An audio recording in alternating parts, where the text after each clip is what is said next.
Sou a capitã Maisie Liz. Tenho 27 anos e, até 2 meses atrás, minha vida era simples. Seguir ordens e servir ao meu país. Meus avós, Harold e Elizabeth, foram mais como pais para mim do que os meus jamais foram. Eles eram veteranos durões e da velha guarda que me ensinaram que a honra é a única coisa que um soldado realmente possui. Quando eles morreram naquele trágico acidente de carro, fiquei completamente devastada. Então veio a reunião com o advogado, onde descobri que eles tinham me deixado tudo, todo o patrimônio de 36 milhões de dólares. Minha família, as mesmas pessoas de quem nem me lembro da última vez que ligaram para saber como estavam meus avós, de repente queriam tudo. Recusei. Dizem que a guerra revela o verdadeiro caráter de um soldado. Deixa eu te contar uma coisa, um testamento faz ainda melhor por uma família. Antes de continuar, me faça um favor e me diga de onde você está assistindo nos comentários. E vá em frente, curta e inscreva-se se você acredita que algumas coisas não podem ser compradas com dinheiro. Quando eu era criança, meus pais estavam fisicamente presentes, mas emocionalmente ausentes. Meu pai, Richard, é um tubarão corporativo que sempre se ressentiu da vida militar da qual escapou. Minha mãe, Diane, é uma mestre da guerra psicológica que trata as conexões sociais como degraus de uma escada a serem subidos. Esse ressentimento ficou evidente no funeral deles. O ar fresco do Colorado penetrava meus pulmões, cada respiração um lembrete frio da finalidade de tudo. Estávamos no Cemitério Nacional de Fort Carson, uma silenciosa e ordeira cidade dos mortos, onde lápides de mármore branco se erguiam em perfeita formação, um desfile final sob a vigilância estoica do Pico Pike. O céu era de um azul penetrante sem nuvens, um dia lindo para uma ocasião terrível. Os únicos sons eram o do vento sussurrando entre os pinheiros ponderosa e o estalar rítmico da bandeira americana enquanto a guarda de honra cumpria seu dever. 2 soldados, com movimentos precisos e imbuídos de tradição, ergueram a bandeira dos caixões dos meus avós. Eles a esticaram, um dossel sagrado de estrelas e listras, antes de iniciar a dobra ritualística. Cada uma das 13 dobras era um movimento brusco e deliberado, transformando a ampla bandeira em um triângulo compacto e digno. Era uma cerimônia que eu já havia presenciado antes, mas nunca como aquela, nunca para eles. Um grupo de fuzileiros de 7 homens ergueu seus rifles e disparou 3 saraivadas em perfeita harmonia.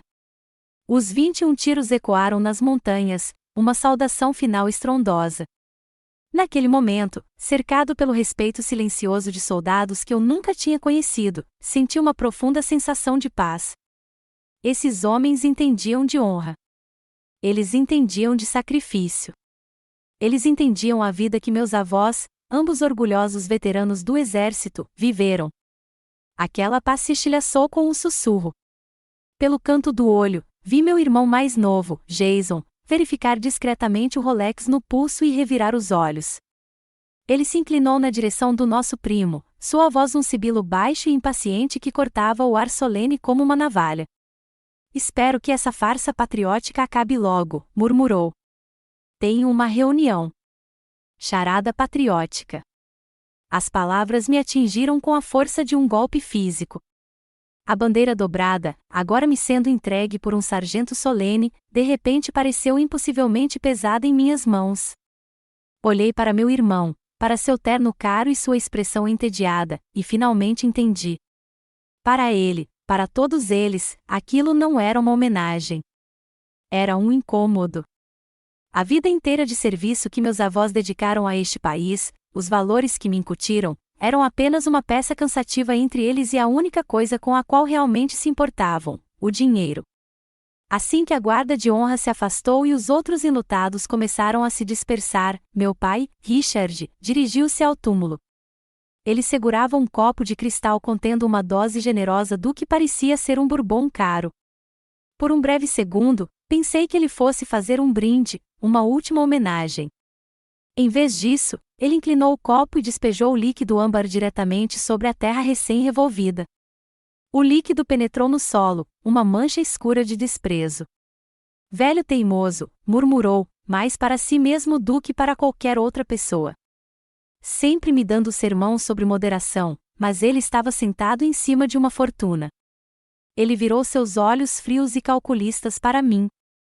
Ele encheu sua cabeça com essa mesma bobagem sem sentido sobre honra e dever, não é? Olha onde isso levou, 7 palmos abaixo da terra. E onde isso levou você? Brincando de soldado por um salário irrisório. O mundo real não funciona assim, Maisie. Suas palavras não eram fruto da tristeza. Elas transbordavam o ressentimento de uma vida inteira.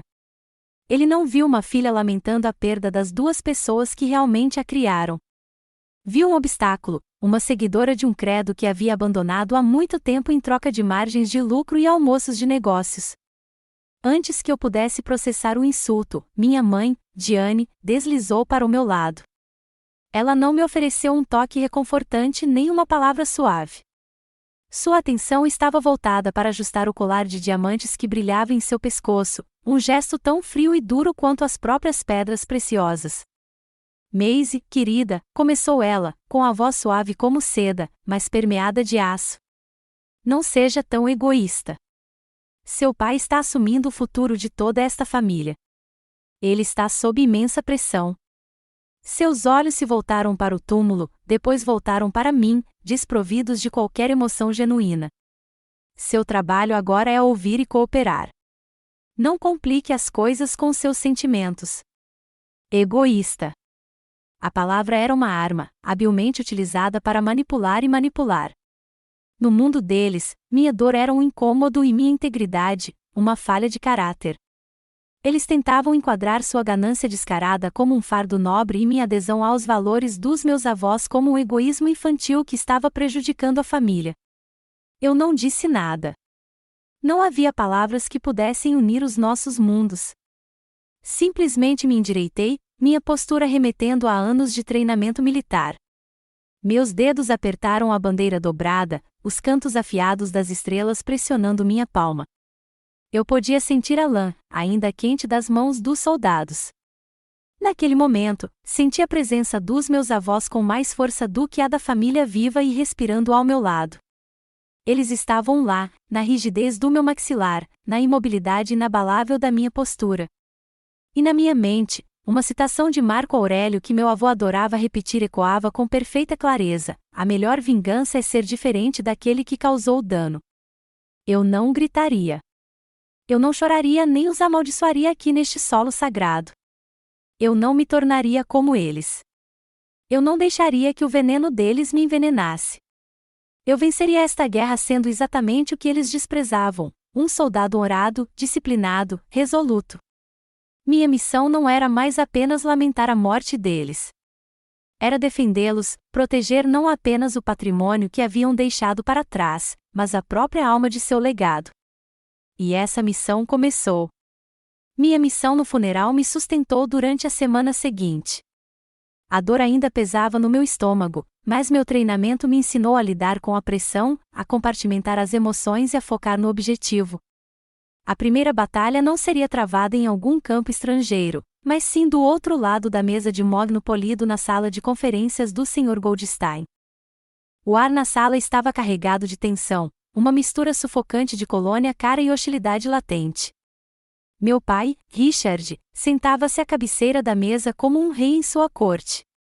Minha mãe, Diane, sentava-se ao lado dele, com a postura impecável e a expressão uma máscara de preocupação distante. Meu irmão, Jason, estava recostado em sua poltrona de couro, mexendo no celular como se tudo aquilo fosse um pequeno incômodo. Eles formavam uma frente unida, uma matilha de predadores, esperando o momento de atacar. Eu era presa, sozinho do meu lado da mesa, com apenas o advogado de longa data da nossa família, o Sr. Goldstein, como parte neutra. O Sr. Goldstein, um homem gentil com olhar cansado que me conhecia desde criança, pigarreou. Como sabem, estamos aqui para ver o testamento de Harold e Elizabeth Liz. Eles decidiram gravar uma declaração em vídeo para acompanhar os documentos legais. Ele diminuiu as luzes e uma tela grande se acendeu. E lá estavam eles, meus avós. Vê-los se mexer e falar novamente me trouxe uma nova onda de tristeza. Eles estavam sentados em suas poltronas favoritas na varanda da casa da fazenda, olhando diretamente para a câmera. Meu avô, Harold, falou primeiro, com a voz firme e forte, como eu me lembrava.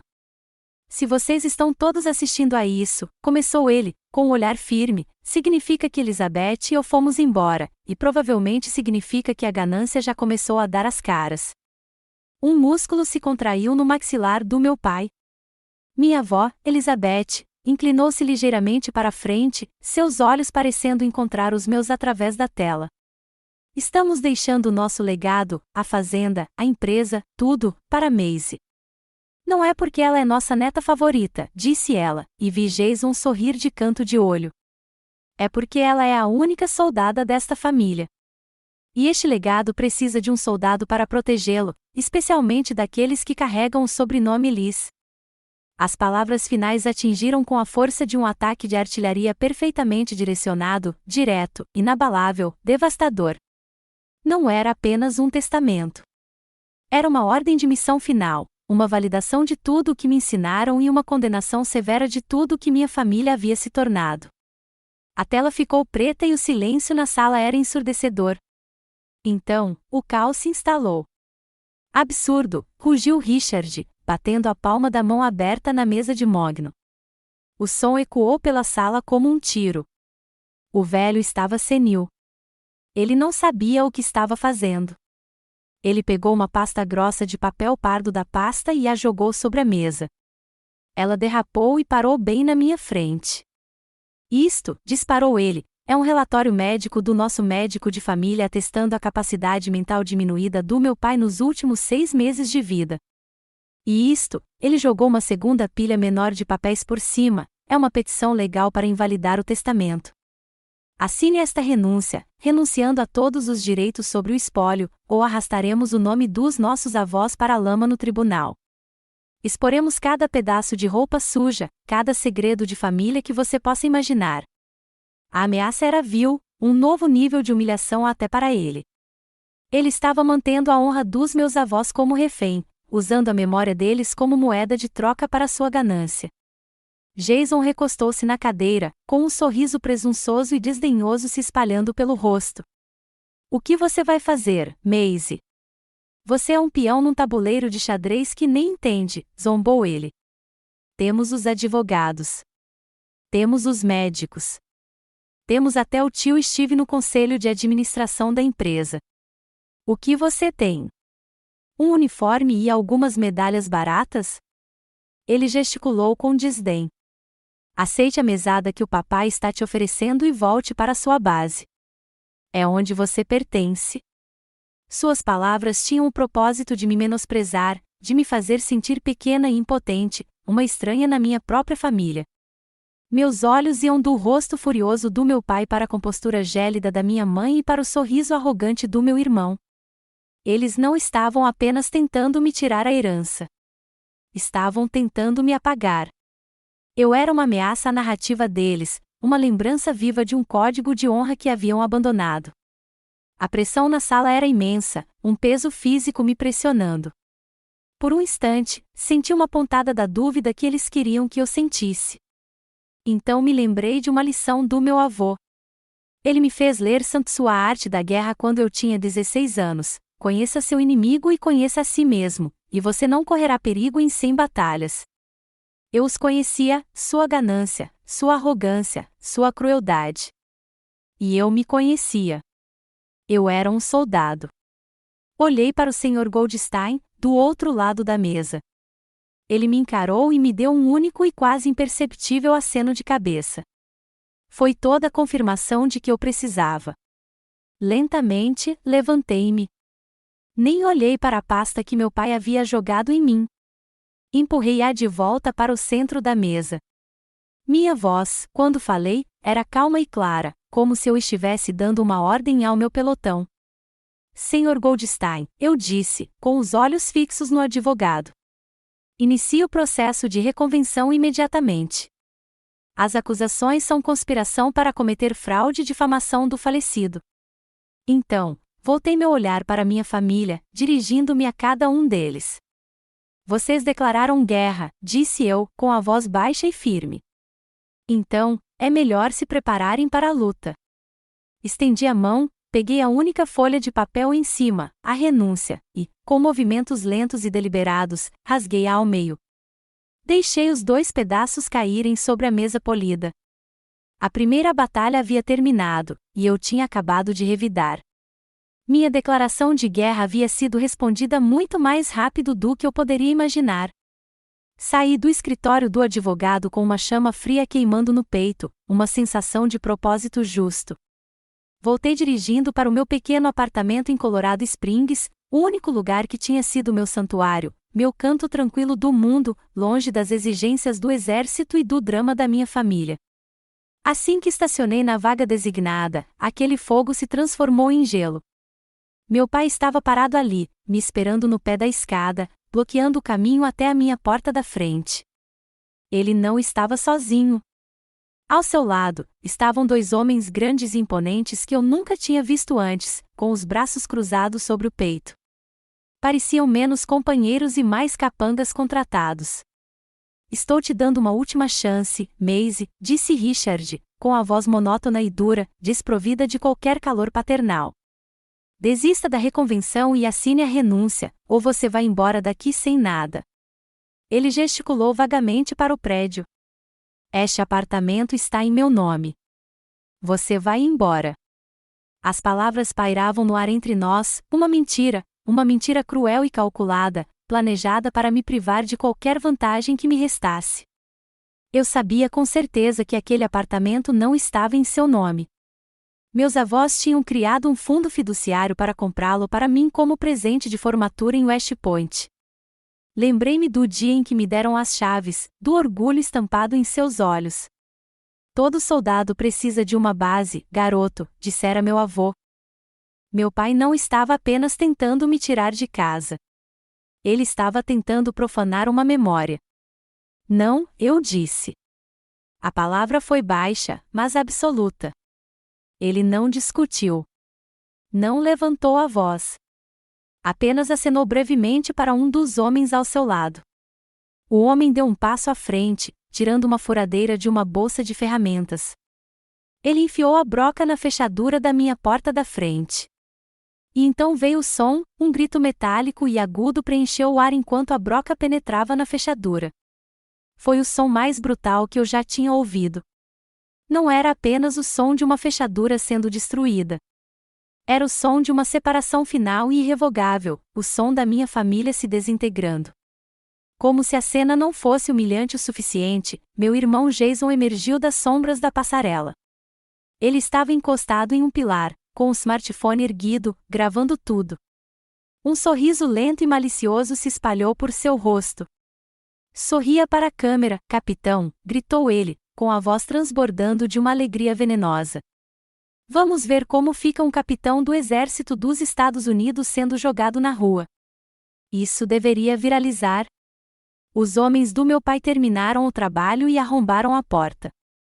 Não me deram tempo para fazer as malas.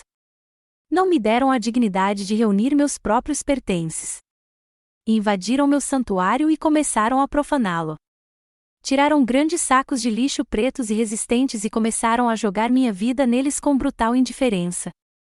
Meus livros, minhas roupas, meus utensílios de cozinha, tudo foi arrancado das prateleiras e gavetas e jogado como lixo.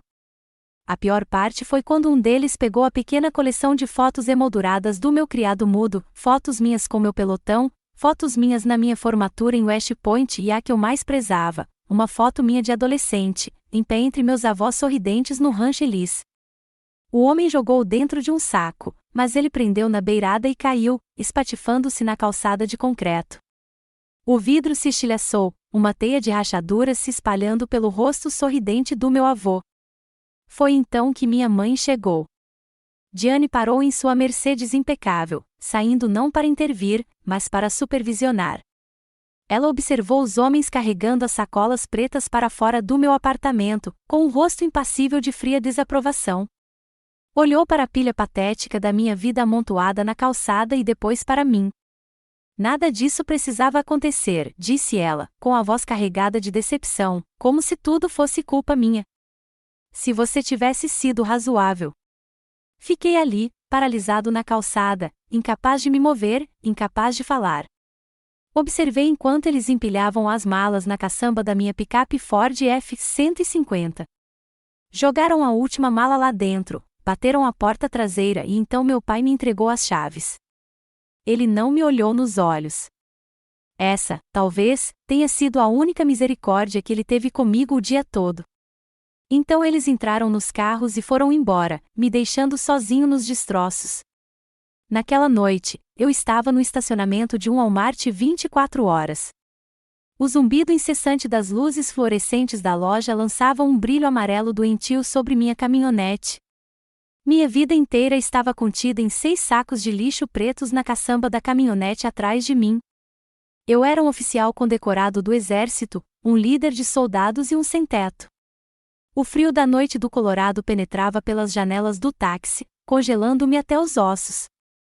O desespero era um cobertor pesado que ameaçava me sufocar. Encostei a cabeça no volante, o plástico frio contra a testa, e pela primeira vez desde a morte dos meus avós, me senti verdadeiramente, completamente sozinho. Mas então, nas profundezas daquela escuridão, uma lembrança emergiu. Era da escola série, sobrevivência, evasão, resistência e fuga, o treinamento mais difícil que já havia enfrentado. Lembrei-me de um instrutor grisalho, um homem que tinha visto combate real, cativeiro real, nos dizendo: quando o inimigo tira tudo de você, seu equipamento, sua dignidade, sua esperança, ele deixa você com sua arma mais poderosa, sua vontade. Minha vontade. Levantei a cabeça e encarei meu próprio reflexo no para-brisa escuro. Meus olhos estavam vazios, mas uma pequena faísca se acendeu dentro deles. Eles me expulsaram. Eles me humilharam. Eles pensaram que tinham me quebrado. Eles estavam errados. Um soldado se adapta ao campo de batalha. E este estacionamento, este caminhão frio, este era apenas um novo campo de batalha. Agarrei o volante, meus nós dos dedos ficando brancos. Tudo bem, sussurrei para a cabine vazia, minha respiração embaçando o vidro. Você levou a minha casa. Coloquei a chave na ignição e girei, o motor roncando de volta à vida. Agora vou buscar tudo de volta. Dirigi pela escuridão fria que antecede o amanhecer, minha F-150 consumindo quilômetros na estrada vazia. A adrenalina da noite anterior havia sumido, deixando para trás uma exaustão profunda e uma dor profunda no peito. Só restava um lugar para ir, um último santuário num mundo que de repente se tornará hostil, o Rancho Elis. Quando o sol começou a lançar um brilho rosa claro sobre as montanhas rochosas, saí da estrada principal e entrei na conhecida entrada de cascalho. O som dos pneus sendo triturados era um som que eu conhecia desde sempre, um som que significava que eu estava quase em casa. Mas um nó de ansiedade se formou em meu estômago. O que eu encontraria ali? Meu pai já teria enviado seu pessoal? Estaria eu me dirigindo para outra emboscada? Meus medos se dissiparam no momento em que avistei o portão. Parado ali, a silhueta contra o sol nascente, estava Carlos. Carlos Mendoza foi o braço direito do meu avô por mais de 30 anos, o capataz da fazenda que conhecia cada acre daquela terra tão bem quanto conhecia a palma das suas próprias mãos calejadas. Sargento-mor aposentado do exército, era um homem de poucas palavras, mas de lealdade inabalável. Seu rosto era um mapa de anos difíceis e dias longos, mas seu olhar era aguçado e firme. Ele observou minha caminhonete se aproximar, com uma expressão indecifrável. Parei, com a janela já abaixada, pronto para explicar a pilha humilhante de sacos de lixo na caçamba. Mas ele não fez uma única pergunta. Simplesmente destrancou o pesado portão de madeira e o abriu.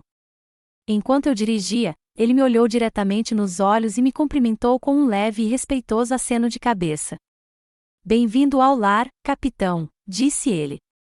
As 2 palavras, ditas com uma dignidade tão simples e profunda, quase me destruíram.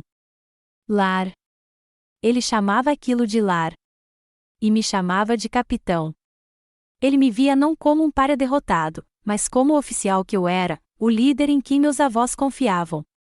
Pela primeira vez desde o funeral, senti uma centelha de calor retornar à minha alma congelada. Dentro da ampla casa de madeira, o calor se tornou real. O ar estava impregnado do aroma rico e reconfortante do café coado e da madeira de pinho da lareira. Dorothy estava parada junto ao balcão da cozinha, com um rosto bondoso marcado pela preocupação. Ela fora cuidadora dos meus avós nos últimos anos de vida, mas se tornará muito mais do que isso, uma amiga, uma confidente, uma parte da família de um jeito que parentes de sangue nunca foram. No momento em que me viu, seu rosto se contorceu com uma mistura de raiva e alívio.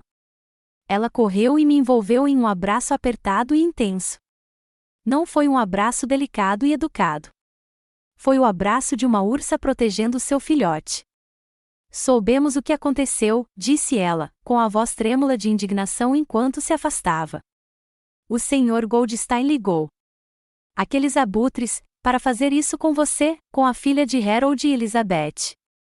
Ela balançou a cabeça, os olhos brilhando. Mas você está seguro agora. Esta era a fortaleza deles, e agora é sua. Ninguém pode te tocar aqui. Ela me levou até a mesa da cozinha, uma peça maciça de carvalho maciço que fora o coração desta casa por gerações, e me serviu uma caneca fumegante de café preto.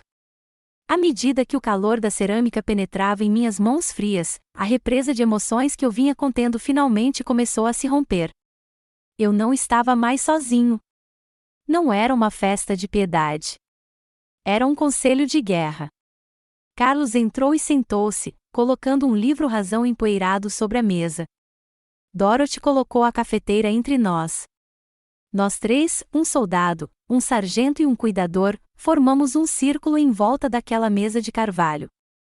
Éramos os verdadeiros herdeiros do legado dos meus avós, um legado de lealdade. Isso não é novidade, capitão, disse Carlos, abrindo o livro-razão. Seu pai vem testando os receptadores há meses, tentando me fazer autorizar grandes compras de equipamentos de seus fornecedores preferidos, tentando acessar contas da empresa. Tenho registros de todas as tentativas. Dorothy se intrometeu, com a voz baixa e séria. Ele e sua mãe vinham nos visitar, não para ver como Harold e Elizabeth estavam, mas para pressioná-los. Eles conversavam sobre planejamento patrimonial e simplificação patrimonial. Sempre terminava em briga. Harold simplesmente mandava eles saírem. Eles não faziam ideia de que eu conseguia ouvir tudo da cozinha. Enquanto conversavam, uma imagem começou a se formar, um retrato nítido e feio de ganância calculada. Minha família não havia se tornado monstruosa apenas depois da leitura do testamento. Eles estavam em círculos há muito tempo, esperando o momento de atacar. Senti uma onda de fúria fria, mas também uma crescente sensação de clareza. Então Carlos entregou a informação que mudou todo o campo de batalha. Seu avô não era bobo, capitão, disse ele, com um sorriso sinistro nos lábios. Depois da última vez que Richard esteve aqui, gritando sobre como o velho estava perdendo a cabeça, Harold instalou um novo sistema de segurança. Top de linha.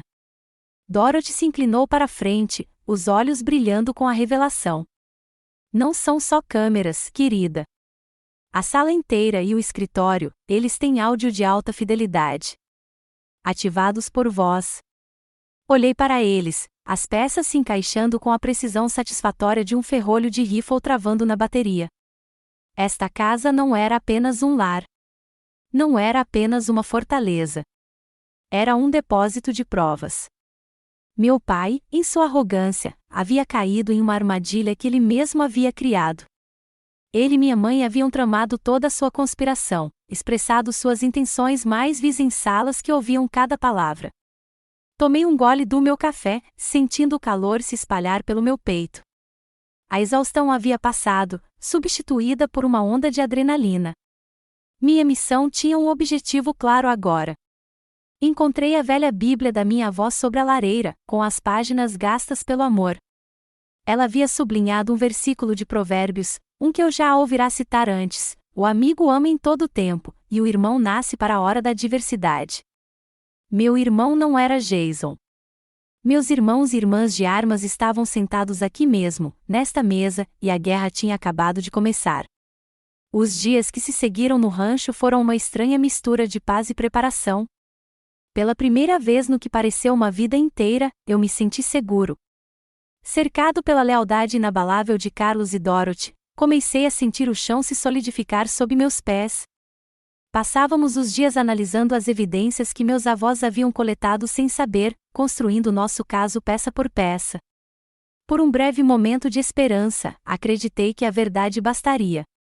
Pensei que a luta permaneceria dentro dos limites legais. Eu estava enganado. Minha família não tinha a menor intenção de lutar de forma justa. O próximo ataque veio de uma direção que eu jamais previ, mirando o âmago da minha identidade. Eu estava no escritório com Carlos, conferindo faturas da empresa, quando meu celular tocou. O identificador de chamadas mostrava um número de Fort Carson. Era o comandante do meu batalhão. Meu coração pulou na garganta. Uma ligação do meu comandante nunca era casual. Capitão Ellis, disse o tenente-coronel Miller, com a voz desprovida do calor habitual. Era formal, cortante. Acabei de receber um e-mail bastante perturbador. Contém alegações de que o senhor está usando seu status de militar ativo para intimidar sua família em uma disputa particular por herança.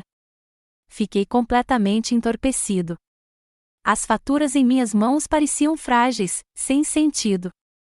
Meu pai não estava apenas me processando em um tribunal civil. Ele estava atacando minha carreira, minha honra, meu uniforme. Foi o golpe mais baixo possível. Ele sabia que, para um policial, até mesmo a sugestão de conduta antiética poderia ser um assassino de carreira. Uma investigação formal, uma mancha negra na minha ficha, poderia arruinar tudo o que eu havia conquistado. Ele estava disposto a destruir todo o meu futuro para conseguir o que queria. Mas isso era só o começo. Meu irmão Jason, uma criatura da era digital, lançou a segunda onda do ataque. Ele desencadeou uma campanha coordenada de difamação online, visando a única comunidade que eu considerava intocável, meus colegas soldados e suas famílias. Postagens anônimas começaram a aparecer em grupos do Facebook para cônjuges de militares em Colorado Springs e em fóruns de veteranos. A narrativa foi habilmente elaborada para me transformar em um vilão. Jovem capitão ganancioso usa status de combate para roubar herança de pais idosos em luto. As postagens eram acompanhadas por fotos cuidadosamente selecionadas dos meus pais com aparência sombria e angustiada, fotos provavelmente tiradas no funeral dos meus avós.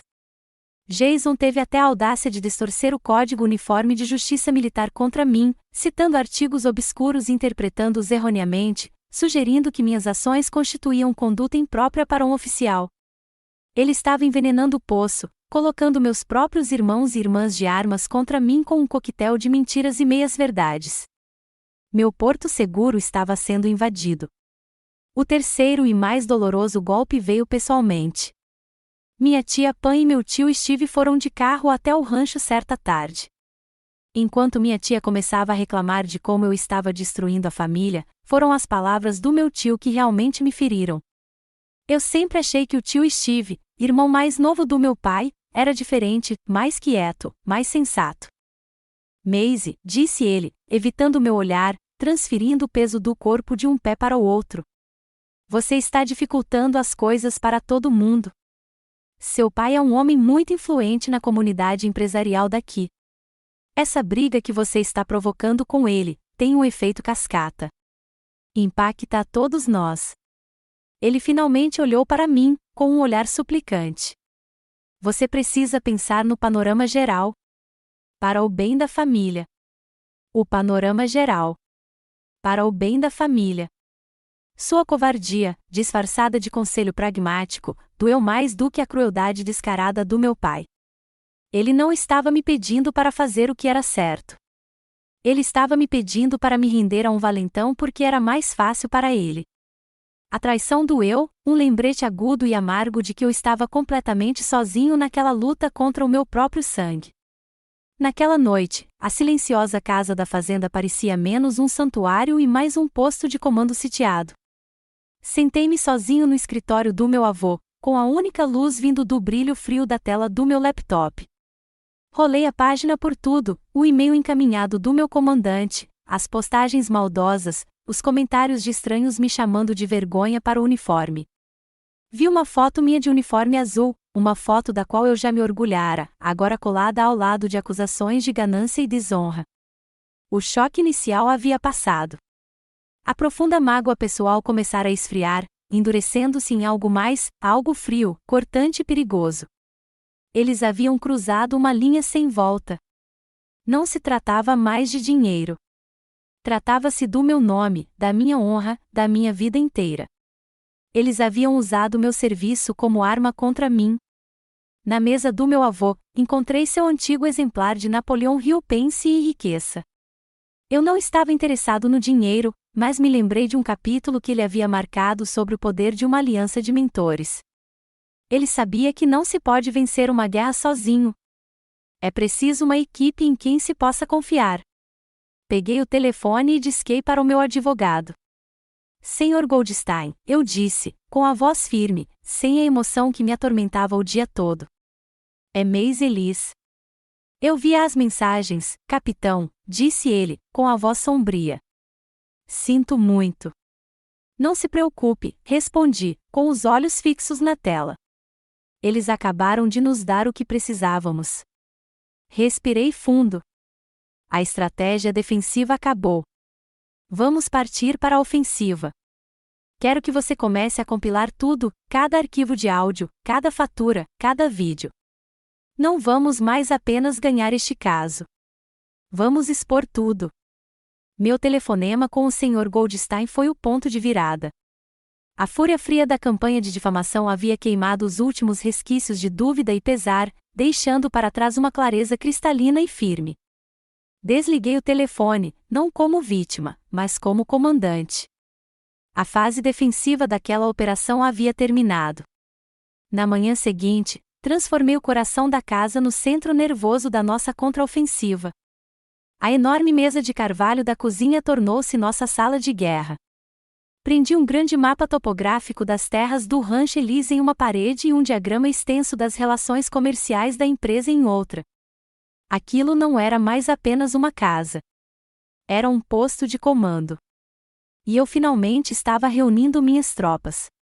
Minha aliança de mentores, como o livro do meu avô a chamava, era pequena, mas formidável. O Sr. Goldstein saiu de Colorado Springs, com sua maleta cheia de estratégias jurídicas. Ele era nosso oficial jurídico, encarregado da frente oficial. Carlos, com seu profundo conhecimento das operações e finanças da fazenda, tornou-se meu agente de inteligência. Dorothy, com sua memória aguçada e cronologia detalhada das visitas da minha família, era nossa historiadora, nossa guardiã dos fatos. Cada um de nós era especialista em sua própria área, unidos por uma lealdade feroz aos meus avós e um desejo compartilhado de justiça. Nossa primeira tarefa foi revisar as informações que meu avô havia coletado inadvertidamente. Conectamos um laptop ao disco rígido do sistema de segurança. Por horas, ficamos sentados em silêncio, atordoados, ouvindo os arquivos de áudio e assistindo aos videoclipes. A verdade era muito mais cruel do que eu imaginava. Ouvimos meu pai, Richard, falando com minha mãe no que ele pensava ser a privacidade do consultório. Só precisamos que o médico dele o declare incompetente, sibilou sua voz pelos alto-falantes. Aí podemos liquidar o Pasto Norte antes que Maisie tenha alguma ideia. Aquela terra vale milhões para as incorporadoras. Assistimos a um clipe da minha mãe, Diane, conversando com meu pai depois de uma visita em que minha avó estivera particularmente frágil. Só tenha paciência, Richard, disse ela, ajeitando as pérolas. Não vai demorar muito. Aí poderemos desfazer toda essa bobagem de preservar a terra. Falavam dos próprios pais, não com amor ou preocupação, mas como obstáculos, como ativos a serem administrados e eventualmente liquidados. Cada gravação era mais um prego em seu caixão, mais uma munição para o nosso arsenal. Ouvi-la parecia uma violação, mas era necessária. Esta era a verdade, em suas próprias palavras condenatórias. O reforço surpresa chegou no terceiro dia. Meu telefone tocou com um número desconhecido. Quando atendi, uma mulher com uma voz forte e confiante, com um sotaque hispânico marcante, perguntou por mim. Aqui é Rosa Jimenez, disse ela. Eu era amiga dos seus avós. Sou dona de uma grande empresa de suprimentos agrícolas. Fizemos negócios por quase 20 anos. Lembrei-me do nome. Rosa era uma lenda no meio empresarial local, uma mulher que se fez sozinha e construiu um império do zero. Estou ligando porque tenho ouvido os boatos que seu pai anda espalhando, continuou ela, com a voz rouca de desprezo. Aquele homem é uma cobra. Preciso que você saiba que, anos atrás, ele tentou pressionar seu avô a rescindir meu contrato de fornecimento e entregá-lo a um amigo dele por um preço mais alto e por um produto inferior. Harold recusou. Ele disse ao seu pai que preferia incendiar o negócio a trair um amigo. Tenho os e-mails do seu pai para provar. Estarei ao seu lado, Capitão Ellis. No que precisar. Seu chamado foi uma lufada de ar fresco, uma poderosa confirmação de que minha luta era justa. A corrupção do meu pai não era um segredo, era uma reputação. O apoio de Rosa e suas evidências eram mais do que apenas mais uma informação. Foi um incentivo moral que fortaleceu toda a nossa aliança. Mais tarde, encontrei no antigo diário militar do meu avô uma frase que ele havia escrito durante a guerra: um soldado não vence com um fuzil na mão. Ele vence com os camaradas de confiança à sua esquerda e à sua direita. Minha unidade estava ficando mais forte. Depois de uma semana de trabalho incansável, nossa sala de guerra estava coberta de anotações, cronogramas e marcadores de evidências. Tínhamos registros financeiros mostrando as tentativas do meu pai de desviar fundos. Tínhamos o depoimento da Dorothy. Tínhamos os e-mails da Rosa. E, o mais importante, tínhamos horas de gravações de áudio e vídeo contundentes. Tínhamos um arsenal.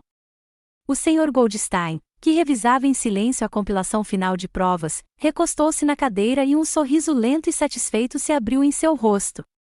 Capitão, disse ele, o título formal agora repleto de um respeito recém-descoberto, não precisamos ir a tribunal. Isso é esmagador. Ele gesticulou para a parede de provas. Só precisamos escolher o momento e o lugar certos para apresentar isso.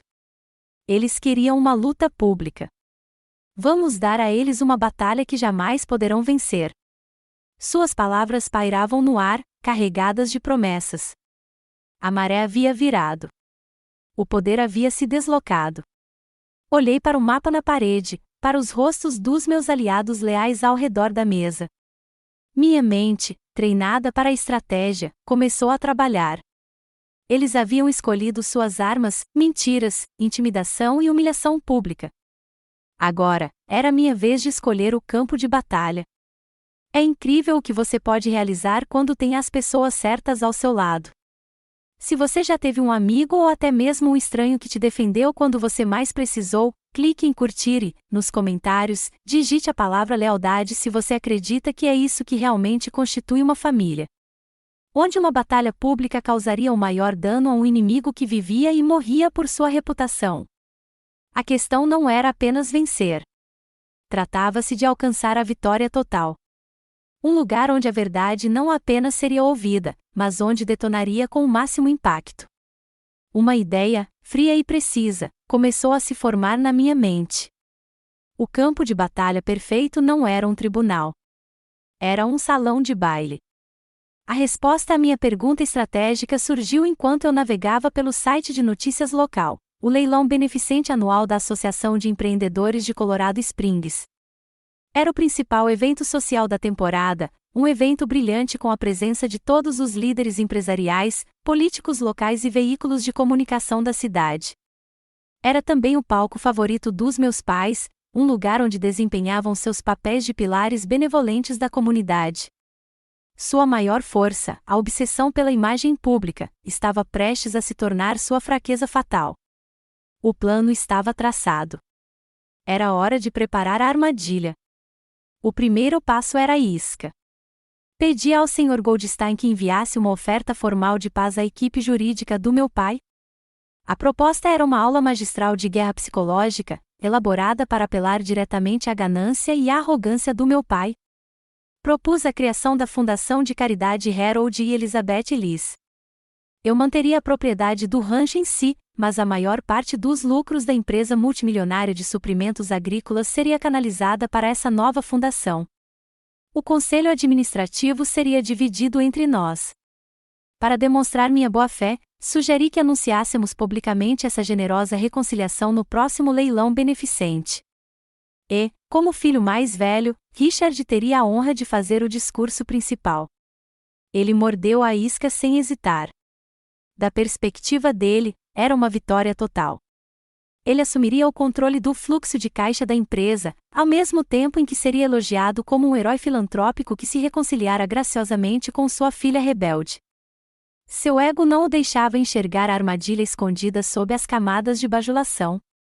Enquanto meus pais se ocupavam em se exibir para o momento de destaque, Diane, sem dúvida, escolhendo o vestido de grife perfeito, Richard elaborando um discurso cheio de falso sentimentalismo, minha própria unidade trabalhava com a eficiência silenciosa e focada de uma equipe de operações especiais.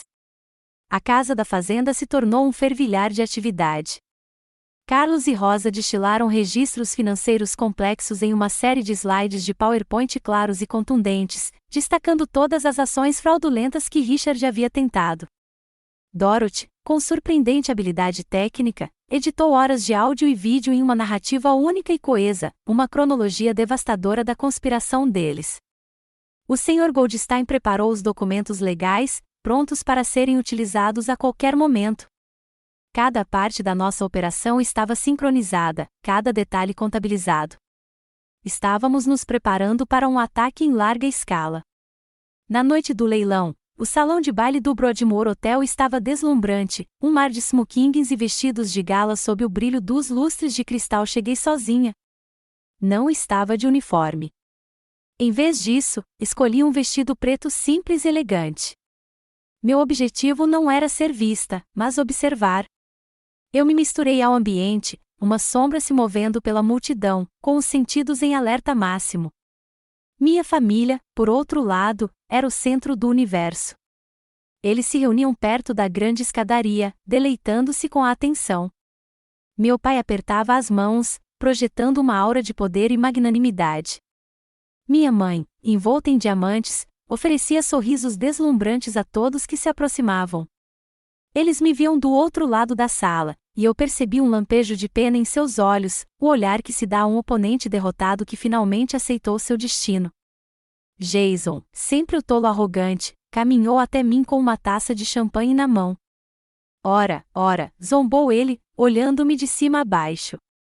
Viu, você finalmente aprendeu o seu lugar. Que bom que você caiu em si antes de arruinar a sua vida completamente. Apenas sorri, um sorriso pequeno e calmo que não chegou aos meus olhos. Eu não perderia isso por nada no mundo, Jason. Ele interpretou minha calma como rendição e foi embora, satisfeito. Eu o soltei. Um bom soldado sempre fica mais calmo pouco antes do tiroteio começar. Finalmente, chegou o momento.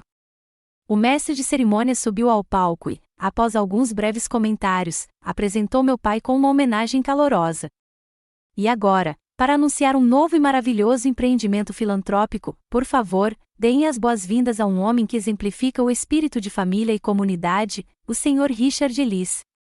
Meu pai subiu ao palco sob uma salva de palmas entusiasmada. Ele absorveu tudo, com o peito estufado de orgulho. Aproximou-se do pódio, ajustou o microfone e sorriu para a plateia, a imagem de um filho orgulhoso e de um patriarca benevolente. Uma enorme tela de projeção atrás dele brilhava, pronta para exibir o novo logotipo da fundação. Obrigado. Obrigado, começou ele, com a voz suave e experiente. Senhoras e senhores, amigos, nada é mais importante do que a família. Meu pai, Harold Ellis, foi um grande homem, um homem que construiu um legado. Ele fez uma pausa para criar um efeito dramático, deixando o peso de suas palavras pairar sobre a multidão silenciosa e adoradora. Ele estava em seu elemento, o mestre do seu próprio universo. E hoje, continuou ele, com a voz carregada de emoção, nós, sua família, temos a honra de dar continuidade a esse legado de retribuição. Ele se virou e fez um sinal confiante para a cabine técnica no fundo da sala, um sinal que eu havia combinado com o técnico uma hora antes. Juntem-se a mim para dar as boas-vindas à Fundação de Caridade Harold e Elizabeth Lees. Ele gesticulou para a tela atrás de si, esperando ver um belo logotipo, mas não foi um logotipo que apareceu. Em vez disso, a tela foi preenchida com uma imagem estática, granulada, em preto e branco, completamente silenciosa. Era uma imagem congelada da câmera de segurança do escritório do rancho. Mostrava meu pai, com o rosto contorcido em uma máscara de pura raiva, gritando para o rosto calmo e resoluto do meu avô. Um suspiro coletivo percorreu o salão. Os aplausos cessaram instantaneamente. Um silêncio confuso e ansioso tomou conta da multidão. No palco, o sorriso triunfante do meu pai congelou, depois se transformou numa máscara de pura e horrorizada descrença. Ele encarou a imagem, sua própria verdade nua e crua exposta para o mundo inteiro ver. E, pela primeira vez na vida, Richard Ellis ficou completamente sem palavras. Por um longo segundo, o único som no grande salão de baile foi o zumbido do ar-condicionado. Richard ficou paralisado no palco, um servo apanhado pelos faróis da sua própria hipocrisia. A imagem na tela atrás dele, seu rosto contorcido de raiva enquanto ele gritava com meu avô, era inegável. Então, o primeiro tiro foi disparado.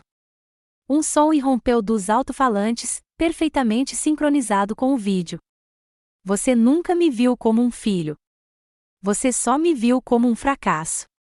A voz gravada do meu pai, repleta de ressentimento venenoso, ecoou pela sala silenciosa. O homem na tela não era o filantropo benevolente que acabará de fingir ser. Era um homem amargo e raivoso, consumido pela inveja. Da minha posição perto da cabine técnica, assenti sutilmente. O técnico apertou o próximo comando. A imagem na tela mudou instantaneamente.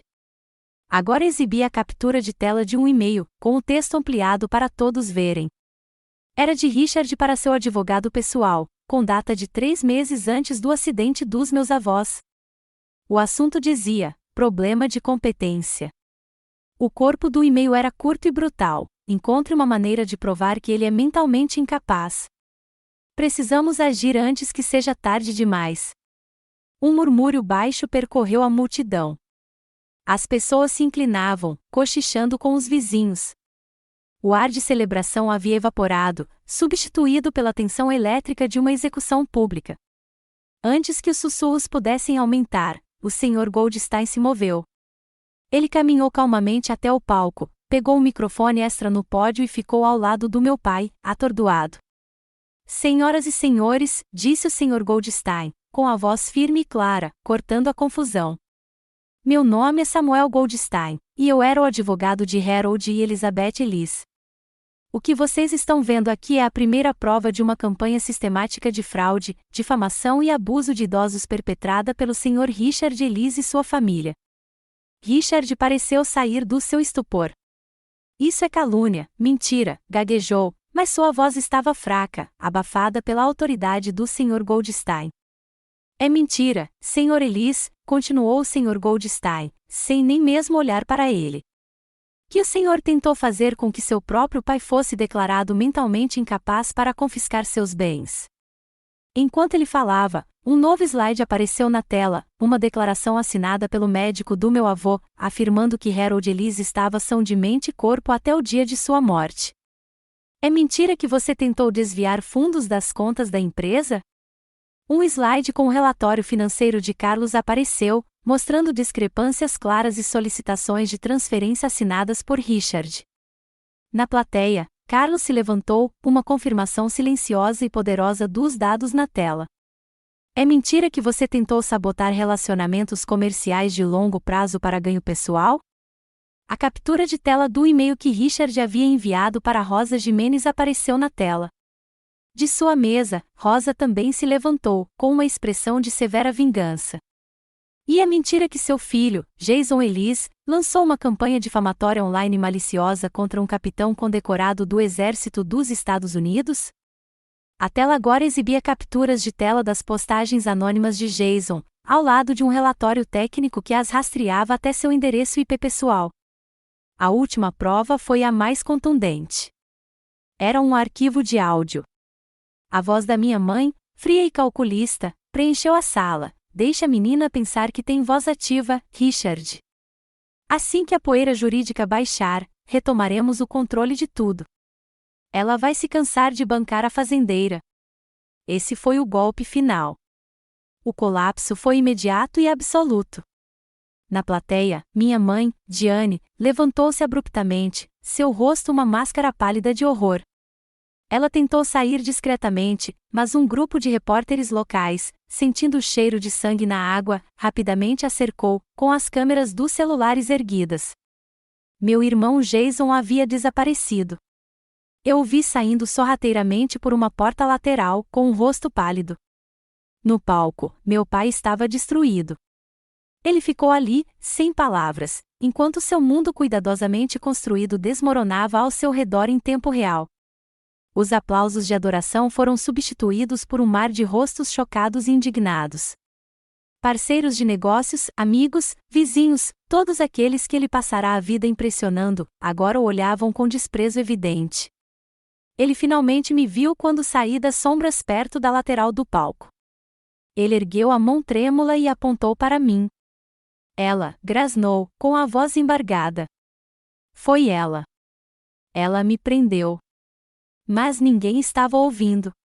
Seu reinado havia acabado. O império de reputação que ele havia construído sobre uma base de mentiras havia sido demolido em menos de 5 minutos. Entrei no palco e peguei o microfone das mãos do Sr. Goldstein. Não olhei para o meu pai. Não precisava. Olhei para a plateia, para a comunidade que ele havia enganado por tanto tempo. O legado dos meus avós não é de 36 milhões de dólares, eu disse, com a voz clara e forte. O legado deles é honra, integridade e lealdade.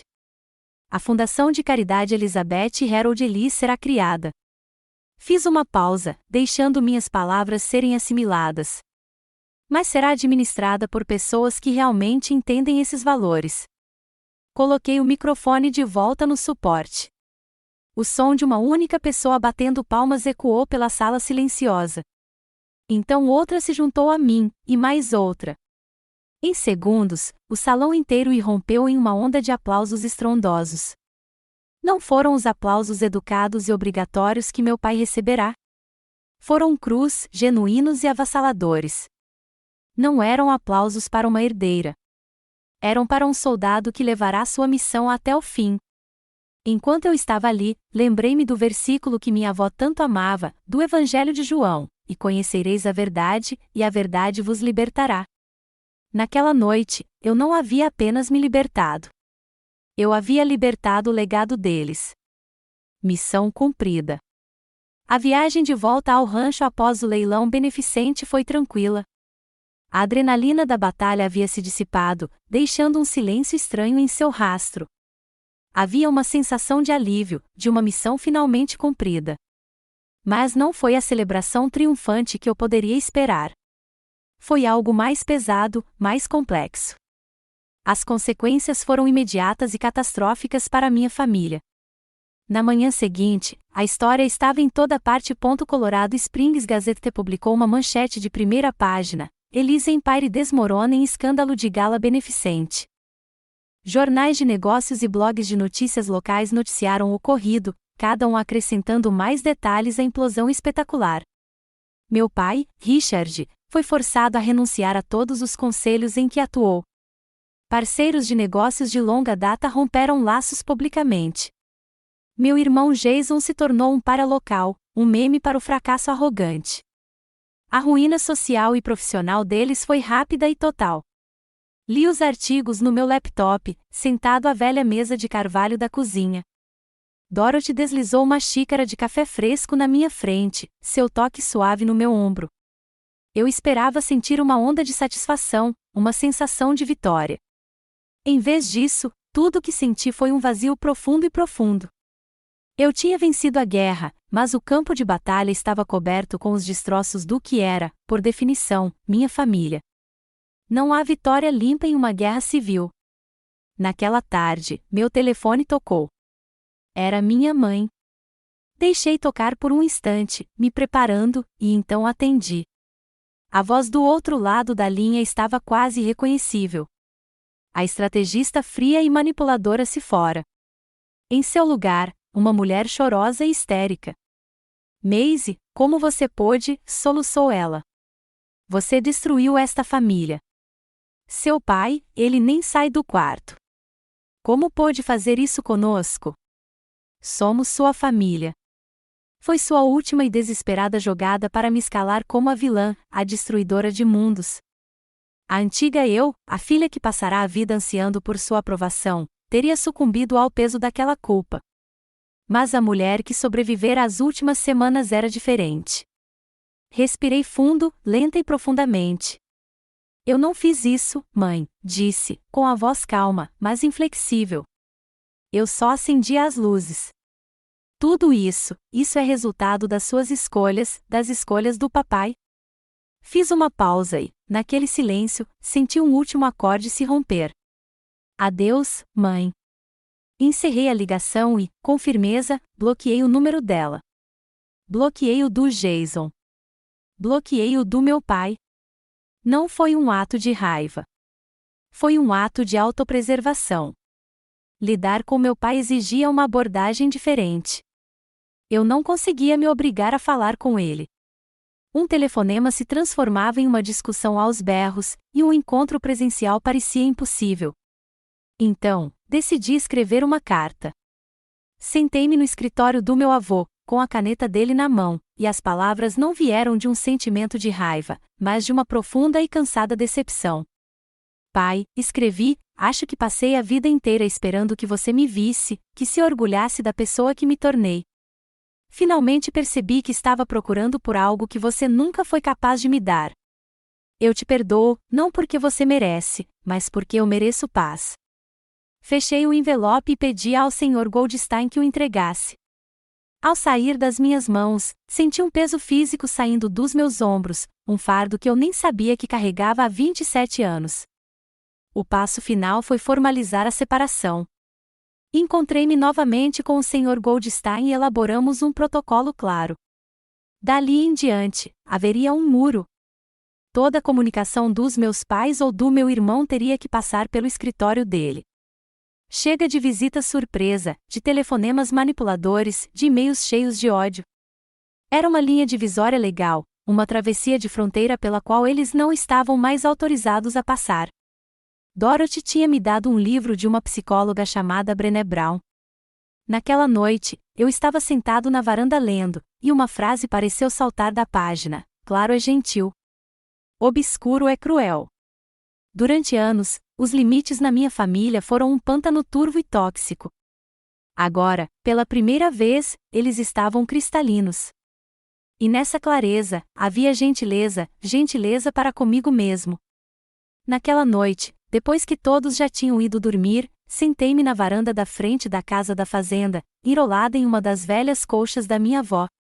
O vasto céu do Colorado era um manto de estrelas brilhantes e cintilantes, mais do que se poderia ver na cidade. O ar estava frio e limpo. O único som era o chamado distante de um coiote. Eu havia perdido uma família. A realidade disso era uma dor silenciosa e persistente. A família em que nasci se fora, despedaçada pela própria ganância deles e pela minha recusa em ser sua vítima. Mas, enquanto eu estava ali, sentado sob a silenciosa observação das montanhas, percebi o que havia conquistado. Eu havia encontrado minha voz. Eu havia encontrado minha força. Eu havia encontrado uma nova família, uma família forjada em lealdade e respeito, não apenas no sangue. Eu havia perdido a família que me foi dada. Mas, ao fazer isso, eu finalmente me encontrei de verdade. E pela primeira vez, isso pareceu o suficiente. 6 meses se passaram. O inverno do Colorado derreteu, dando lugar ao verde vibrante e tenaz da primavera. As consequências do leilão beneficente haviam desaparecido das manchetes, mas seus efeitos eram permanentes. Minha antiga família havia se fragmentado, dispersa pelas consequências de suas próprias ações. Mas naquele vazio, algo novo, algo mais forte, começou a crescer. Eu não herdei apenas um negócio. Comecei o lento e exigente processo de me tornar seu sucessor. Com a perspicácia empresarial aguçada de Rosa e a sabedoria firme e fundamentada de Carlos como meus guias, reestruturamos tudo. Eu não comandava de uma cadeira de couro em um escritório no alto de um prédio. Meu escritório ocupava os vastos hectares do rancho. Minhas mãos, antes treinadas para manusear um rifle, agora estavam aprendendo os controles de um trator John Deere. Os calos nas palmas das minhas mãos eram um testemunho de um tipo diferente de trabalho duro. Aprendi o ritmo das estações, o cheiro da terra depois da chuva, a língua do gado. Era uma vida de substância, de terra, diesel e trabalho honesto. Era a vida dos meus avós. Uma das primeiras decisões que tomei foi difícil. Enviei meus documentos e, após uma carreira condecorada, fui dispensado com honras do Exército dos Estados Unidos. O uniforme foi minha identidade por tanto tempo. Mas acabei entendendo o que meus avós sempre souberam: o serviço pode assumir muitas formas. Minha nova missão era aqui, nesta terra. A primeira colheita dessa missão veio na forma da Fundação Elis de Bolsas de Estudo para a Liderança. Usando os lucros agora robustos da empresa, criamos um fundo para ajudar os filhos de veteranos a cursarem agricultura e administração de empresas. Foi a fusão perfeita dos dois mundos dos meus avós, o campo de batalha e o campo. Em uma tarde ensolarada, em frente à primeira turma de agraciados, bem no pátio principal do rancho, encontrei-me. Havia uma dúzia deles, jovens homens e mulheres com rostos brilhantes e esperançosos, cujas vidas eram marcadas pelo mesmo código de serviço que moldara a minha. Meus avós acreditavam em algo de todo o coração, eu disse a eles, minha voz carregada pela brisa suave. Eles acreditavam que a verdadeira liderança não se ensina em uma sala de reuniões. Ela se forja no campo de batalha, seja em um campo de batalha no exterior ou em um campo de feno aqui mesmo. Ela se constrói com base na integridade, na presença e na dedicação ao trabalho árduo que precisa ser feito. Olhei para os rostos deles, vendo o legado não atrás de mim, mas à minha frente. Esta fundação, esta terra, esta empresa, não são minhas para manter. São nossas para crescer. Bem-vindos à equipe. Minha vida encontrou um novo ritmo, marcado não por missões e exercícios, mas por períodos de pouso e comunidade. Enquanto minha antiga família era definida pelo que lhe faltava, empatia, lealdade, amor, minha nova família era definida pelo que compartilhava. Aquela nova família estava em plena exibição numa tarde perfeita de domingo no final do verão.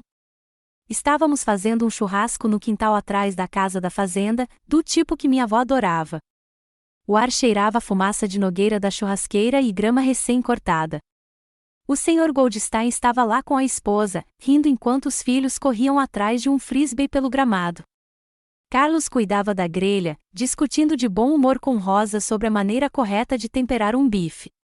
Dorothy estava sentada no balanço da varanda, cercada por alguns dos bolsistas, contando histórias sobre o meu avô. Os peões e suas famílias estavam lá, o riso dos filhos se misturando ao chiado dos hambúrgueres. Fiquei parado por um momento, apenas observando. Esta era minha unidade agora, minha aliança, uma família construída não pela obrigação de sangue, mas pela livre escolha de respeito, lealdade e amor. Havia mais calor e conexão genuína naquela tarde única e barulhenta do que eu jamais havia sentido em uma vida inteira de férias com meus pais. Mais tarde, enquanto arrumava a casa, encontrei um pequeno bilhete amarelado que minha avó havia guardado dentro do seu livro de receitas favorito. Era uma citação de Eleanor Roosevelt: o futuro pertence àqueles que acreditam na beleza dos seus sonhos. A história termina como tantas vezes começou, nas horas silenciosas que antecedem o amanhecer. O hábito do velho soldado de acordar antes do sol nunca me abandonou. Saí para a varanda da frente, com uma caneca fumegante de café preto aquecendo minhas mãos. Observei o primeiro rubor rosa tocar a face granítica do Pico Pike, afugentando as sombras dos vales.